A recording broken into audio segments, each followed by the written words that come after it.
এই দরবার শরীফ সাজাইতেছেন, কুতুববাগে জাগা বাসা খাবার ভান্ডার বানাইতেছেন, লঙ্গরখানা, মসজিদ। বলেন এগুলি ভালো কর্ম কিনা? নাকি আমার জন্য রাজপ্রাসাদ তৈরি করতেছে?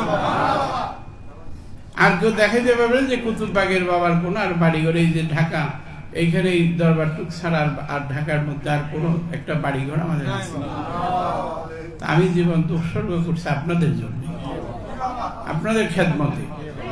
এই যে আপনারা গরু ছাগল চামডল টাকা পয়সা দিলেন, সব আপনাদের খেদমত, মানব সেবার হইতেছে কিন্তু বিবেকের মধ্যে আনতে হবে, বিচার করতে হবে, সত্যের চিন্তা করতে হবে। এই জন্যে তুমি মোরাকাবা বেশি বেশি করো, মোরাকাবা করে হিসাব মিলাও, কোনটা ভালো করলাম কোনটা মন্দ করলাম।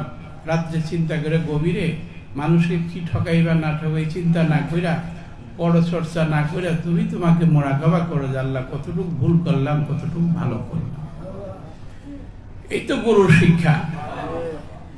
যে পীরের কাছে গেলে কি পাও?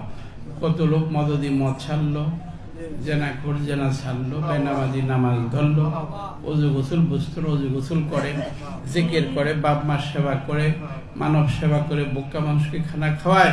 বলে তো এই কাজটি ভালো কিনা?